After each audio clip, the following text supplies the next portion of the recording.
and welcome to the Business Spotlight. Today, you're going to enjoy my guest. She's been on before. Her name is Kasandra Vitacca. She's a bit of a, I'll call it a wealth coach, but it's so much more than that. She'd call herself a fitness, financial professional or something like that. Kasandra, thanks for being on the show again. Yeah, glad to be here. I want to get in this session or this show is going to be a little different because we really want you to share some of the insights, the inside story of not only why you do what you do, sure, but what you do to an audience learning, and potentially I know that prospects will probably see this afterwards, we'll send it out to them and that sort of thing. So I know you're a Stanford grad, this has changed your life, you have the floor. Okay, well great. Well, I think the best way to start maybe a little bit is sort of frame this for people. Sure. So obviously I operate in the world of financial services, you know, so there's that, for most folks, that world is the world of insurance, sort of those protected assets, life Risk insurance. management type stuff. Well, you know, actual life insurance and long-term care and disability. So people know those words and have those types of products. And then there's the world of really what I call qualified plan world, which is really your mutual funds, your IRAs, your SEPs, your Simples, 529s, ETMAs, UGMAs. These are terms that people have heard. These are products people have within their family economy, sure, right? Businesses have these types of assets underneath their belt. So I operate in that space, but that's where the similarities really kind of end. Right. Those are the product base that I work with, but it's really just a product. And the example that I give for folks is, do you play golf?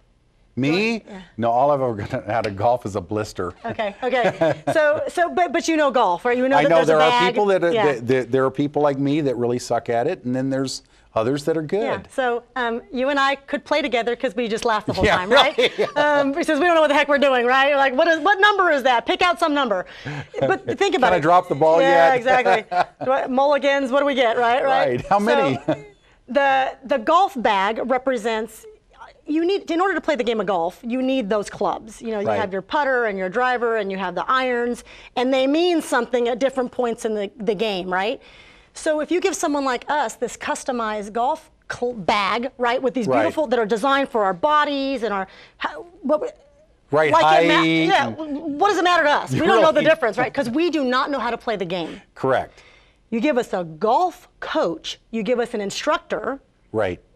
First of all, it doesn't matter what customized clubs I have. You give me that coach, I'll be fine even with a non-customized set of clubs, Correct. right? Yeah, much better than otherwise. Yes. Now, when I get good, when I'm really good and I'm great and I'm competitive, I want a customized set, do I not? Right. So that's the analogy I give for folks. I am the swing coach. Right. I teach people, you gotta have the right clubs. That's part of my job, to figure out what clubs you have in your bag, right? And some of these assets I personally manage for you, but a ton of them I won't. I don't manage your business. Your business is one of those clubs. I don't manage your real estate ventures. That might be one of those clubs. Right. There are a lot of things I don't particularly have my hand in. My job is though to teach you how to continually play that game well, because you're going to continue adding, there's going to be different courses you're moving on. So the analogy continues. I stay with somebody the whole way through. And in particular, it's driven by a desire that I have, my real objective, my big agenda. Right. I don't want to just help you. Right. I want to help the people you care about, your children, your children's children. Right. Because so much of what I've seen you do is set families up for, you know, it might end up being transgenerational wealth. It might be some of these, but there's a whole different agenda than just getting you to a certain spot down the road. You're looking at a 300 to 400 year plan is what am I correct in reading that way? Absolutely, absolutely. It is absolutely about, and it's a statement I make to people all the time, my job is not to tell you what to spend your money on, who to give it to, what to do with it. My job is to show you how to manage your money, where to put it, how to grow it more efficiently and effectively so that you can bless whoever the heck you want to bless. So that your money, if you, and those dollars can move on to whomever else you choose to have them move on to. And so here's part of, and we're actually going to look at there's going to be some visuals that we look at. So I want to kind of get into that a little bit. Yeah, sure. Because the one thing I do want to make sure is that people understand that so much of what you're doing is it's a bit of a rewrite on the way that we've learned financial planning in the past. And so as we get into this, that's one of the things I'm really excited about, is seeing the rest of the story, because it's not about the bits and pieces. It's not about a single swing or a single putter or a single driver. It's about a plan that lasts way beyond your own family or your own giving or those type of things. Yes. So here's, and this is the, I make the statement to everybody. It is a fundamental statement that if you don't believe this, if it doesn't resonate with you, I probably can't help you. Right. And it's a statement of this. So there's, and I made this probably on even the last time we spoke, there's more money that flows into you and away from you than you could ever possibly save and invest. Right. Does that make sense? Well, and let me make sure I'm understanding that correctly personally, is that the money that I get paid to me in any capacity, I will spend that, or my family will spend that, push it away from us in whatever, everything we spend money on. And the thing we just don't get is that there's an alternative to that equation. Yes. Is that what you're trying to get out? Because you're going to spend the money. You have to pay your mortgage. You have to pay your health care premiums. You've got to give Uncle Sam his tax money every year, whether you want to or not, right? IRS, KGB, whatever. Yeah, you know. You want to send your kids to school, maybe. You want to go on these family vacations. These aren't needs. They're not needs. They're wants, right? Right. And if you think about the majority of your life, it's want. Right. I'm in the wants business. I'll be straight up. I'm in the wants business. So you're helping people get what they want. Want. Because what you need, we need a garbage pail, a bridge, and a burlap bag, right? Well, I mean, that's one way to live. Exactly. So life is about lifestyle and choices. Right. So my job is to meet somebody where they are in their lifestyle and get them what they want. And the problem is, it's hard to get what you want because there's a fundamental truth about your money. It's always leaving you. So there's this image that we're going to look at that talks about the true cost of paying cash. Okay. We're all told, and it's a good thing to pay cash, but what we're looking at here is a representation of what happens to money when you spend it. So you're looking at a $5,000 contribution that and for 5 years you're accumulating this $5,000 because you have some $25,000 spend, and you see that very first little red blip, that because every year you're saving $5,000, and we're saying it has some 5% net rate of return, which would be really nice if your money net after fees and taxes would get that for you. Wouldn't that be great? In some liquid repository, your checking account. Wouldn't that be nice? Oh, that'd be great, right? Only 500% more than what it is now. But even if in your checking account, because this is what this is talking about, I'm saving. So I'm doing the right thing. I'm not going into debt. I'm doing what Dave Ramsey says. I appreciate Dave Ramsey helping the $10 an hour person, but if you're making more than $10 an hour, he's not your guy. Okay. He's not designed for people that actually have healthier incomes. Right. He's designed for people who barely can make it. That's really what he's designed for. But when you're saying healthier incomes, I mean, if I'm not mistaken, 100 to 250, you're not talking uber wealth, $1 million a year. Two school teachers. Two school teachers in Dallas will make $100,000 a year. Right. One school teacher, $50,000 a year. Right. I mean, honestly, I'm talking about hardworking, quality professionals. And that's who you're trying to reach. That's who I talk to. Okay. My families are these families. Might be one income earner, might be two. They're making, as a household, 80 to 100 to $500,000. And I have some making more, okay? Oh, sure. But this is my bulk of my folks are good, hardworking citizenry. What happens is, as all of us are in the same boat, whether we're making, the $10 an hour or the $1,000 an hour, we're all in the same boat. We all are saving this money. And so again, that image was, I'm saving $5,000 a year because at some point I want $25,000 so I can either go buy the car outright or pay for that year of education outright or go on that really fancy vacation. That $25,000 is going to, or I got to pay the government $25,000. I mean, think about how much you pay in taxes. Pay a lot of money, right? Right. When you take the $25,000 out of operation, what you've effectively done, and this is represented, you see a green curve, you effectively shift your wealth curve to the right and you give up growth. What you see, if you didn't have to spend the money, over 30 years, your $5,000 savings a year for that period of time would have been $353,000. Nice, right? Nice. But you've got to spend the money. You're going to take the money out of operation and you're going to spend it and service your wants and needs. You give up that one $25,000 transfer, again, you're going to spend the money, it cost you about $100,000. Because you're saying over that time period that followed where you gave it up, that's where it's costing you so much more. You gave up the potential growth. It's your Correct. wealth potential you give away, right? So when you think about this, when you examine, when you really look at life, right? You're going to spend this $25,000 every 5 years. You're going If you were to buy a car, or if you were buy to a make car, go on purchase. vacation, pay the tax man, pay a health care premium. You know, uncle, you know, mother got sick and needed help. Right. Life happens. So now you look at these transactions over time, and so you see that now we're looking at a series of transactions that occur. So now instead of just one transaction, we have a series of transactions. So there's another image here showing that every 5 years, I take $5,000 a year, I save $25,000, I take it out of operation, pay for something.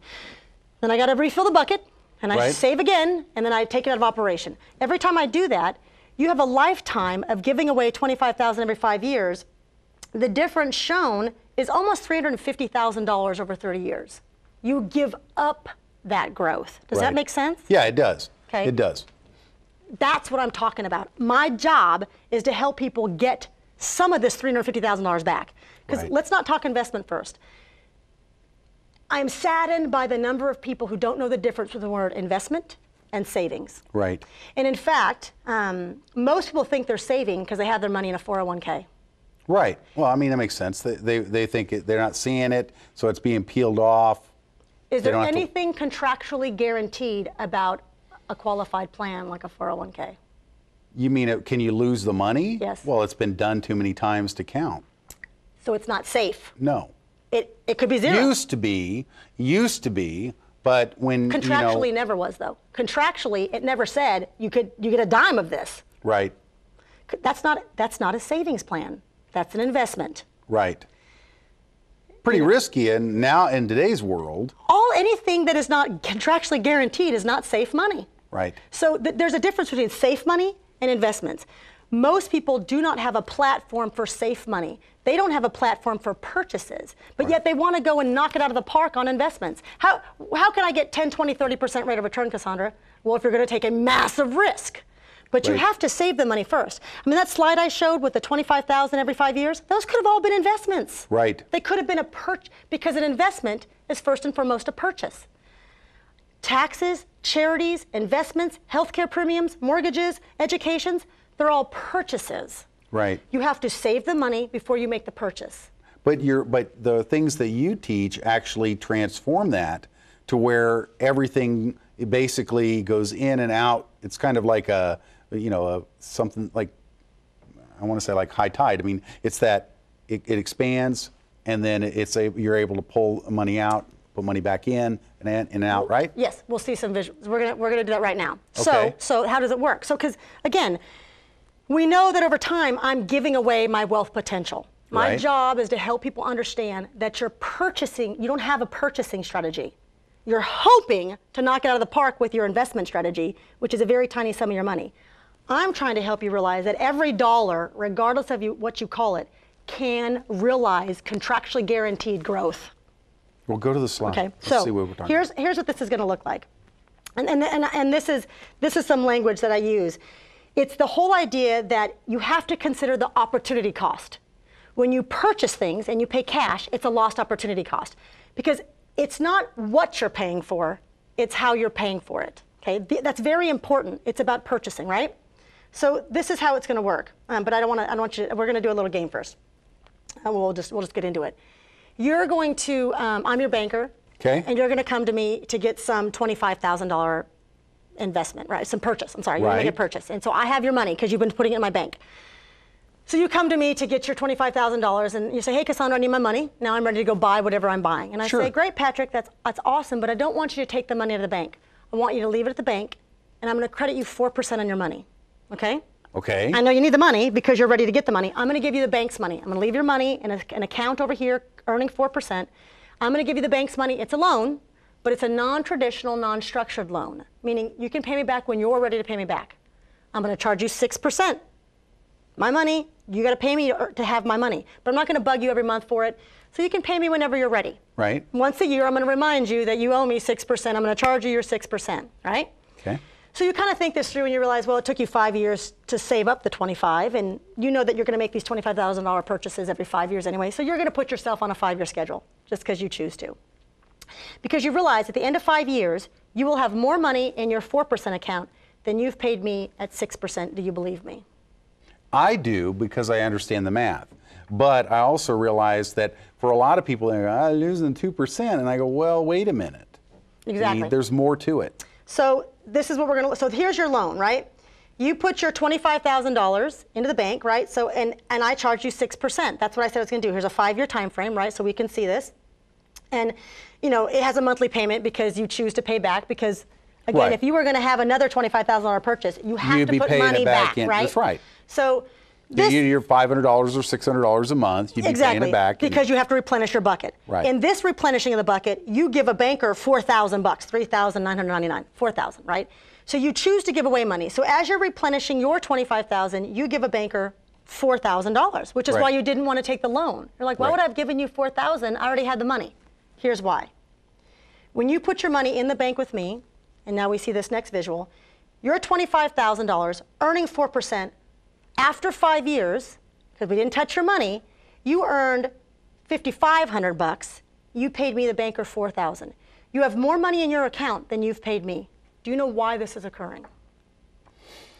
I think I know, but it has something to do with the interest going in and interest coming out, and whether it's compound or if it's like daily accrued or something. So It's all those terms that we hear a lot of, but we don't really understand. yeah, And it's as clear as mud. Yeah, exactly. It's an economic statement. It's an economic principle. And here's the economic principle, and then we'll talk about it a little more.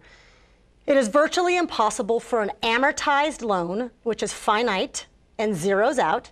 It's, in this scenario, it's a $4,000 finite number, and it's zero at the end. It is virtually impossible for an amortized loan ever to exceed compounding interest, which never ends. Oh, okay. Remember the visual where we were saving money? You don't want to get yourself off your economic wealth curve, but you keep disrupting your curve because you keep pulling the money out of operation. In this situation, your money is never out of operation. It's continuing to grow. So think about it. At the end of 5 years, you have over $30,000 in your bucket. Right. You have your initial $25,000 because you got to replenish your 25, and you have more because the bank gave you more money. But what that tells me is the next go round, it's going to be even better for you, and the Okay. one after that, even better for you. So let's play that scenario out. So think about it. End of 5 years, you've made your $25,000 purchase, right? Now you're ready to again. You have $25,000 back in your bucket. Sure. So you're going to do another $25,000, another 20, and you're going to do the same scenario. And every time But you've left the 30,000 in there. It never stops growing. Right. So yeah, I think I see where you're going.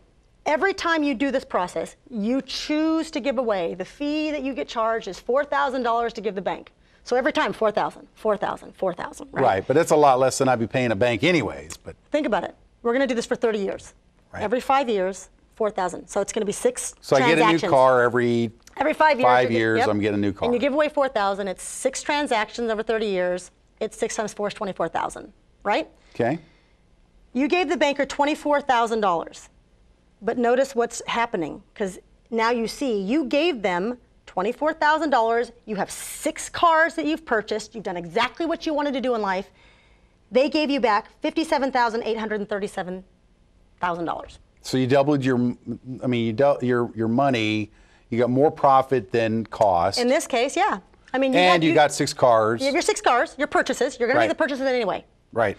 You gave away $24,000 in the process. I recognize that. You gave away $24,000, but they gave you back $58,000. If I said, Patrick, give me $24,000, I'll give you back $58,000. Would you do that? All day long. How many times would you like to do that? How many different purchases would you like to make through the system? I see. This is the system. This is, it's called the private reserve strategy. This is a trademark term that I'm affiliated with a group of people called Personal Economics Group. They were my advisors when I became a client 6 years ago. I continue to affiliate with these folks because they are part of the network of, there's a network of professionals around the country that teach these principles. And the private reserve strategy really is a strategy, and you can read the language here, but it's this whole idea that you are going to be accumulating increasing amounts of pools of capital that you need to access. And if you can get uninterrupted compounding on those pools of capital that you're building over and over and over again, without losing the growth on those that uninterrupted, but you're going to have to collateralize against them. People hear the word collateral. People hear the word other people's money. People hear the word leverage. And we love spouting those terms off, people who like to make themselves feel better and they think they know business. And I'm just being blunt. I listen to people all day long and they say these terms and they do not know how to put them into effect for themselves. So you get them working for them instead of against them, because usually the leverage that people have is the leverage that can bite them in the backside if they're not careful along the way. They become over leveraged. They borrow so much of other people's money, which is a business practice to borrow other people's money. That's fine. It might make sense. My job is to help them understand, when do you want to leverage against yourself? When is it safer? When is it smarter? When is it strategically more and economically more feasible? And when do you want to leverage against someone else's money, but within the context of the whole system? One of the things that I neglected to mention is that you mentioned that you're a part of an organization that's national in scope. But aren't you like number 2 or something like that? I mean, you're way up there on the totem pole as far as producers for the company, because you have a servant's heart with every person that you've worked with, including our family and others that I've seen you work with. So I commend you on that, and I encourage you, if you have the opportunity to visit with Kasandra, do it. If some of the stuff is actually clicking and you're going, wow, you're talking about something that could last 400 or 500 years, so to speak. And I know that a lot of people don't think that long, but the uber wealthy do. They do it all day long. You need to connect with Kasandra as quickly as possible. I know that her information is across the screen, and you want to make sure that, well, that if you have that as your vision, that you connect to her right away.